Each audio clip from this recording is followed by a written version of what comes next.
Image copyright Reuters image caption Critics have described the photo as inappropriate. The boss of Australia's foreign intelligence agency has been criticised for clenching his fist in a photo with Philippines President Rodrigo Duterte. Mr. Duterte used the pose in his 2016 presidential campaign, a symbol of his tough and controversial crime policies. Critics said the photo of Nick Warner, the Australian Secret Intelligence Service ASIS Director General, sent an inappropriate message from Canberra. The Australian government said the photo was not Mr. Warner's idea. Mr. Duterte has been condemned by human rights groups for his crackdown on drugs in the Philippines, which has seen thousands of people die at the hands of police. The drug war has sparked civil unrest and protests against Mr. Duterte's presidency, as well as criticism from community leaders. Photos of the meeting between Mr. Duterte and Mr. Warner at Manila's Malacanang Palace were shared on the president's Twitter account. Elaine Pearson, the director of Human Rights Watch in Australia, said Mr. Warner's gesture was unwise. Sickening to see head of Australia's spy agency fist-bumping a man who has instigated the killing of thousands, she wrote online.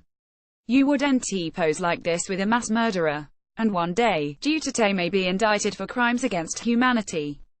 Media playback is unsupported on your device. Media caption Living under Philippines drug war. Australian MP Anthony Byrne said the photo was completely inappropriate for the head of one of our most important intelligence services to be in.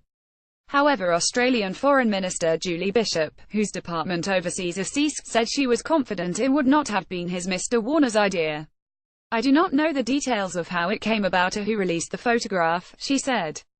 But of course the Australian Secret Intelligence Service is called a Secret Intelligence Service for a reason. Preferably the work that ASIS does is below the surface, but there are instances where it comes public. Earlier this week, Ms. Bishop told Fairfax Media that Australia was deeply concerned about extrajudicial killings in the Philippines. Media outlets reported a palace official as saying Mr. Duterte and Mr. Warner had discussed routine matters such as regional security.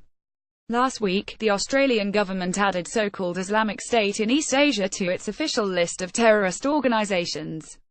It follows warnings by Australian intelligence chiefs about security threats in Southeast Asia.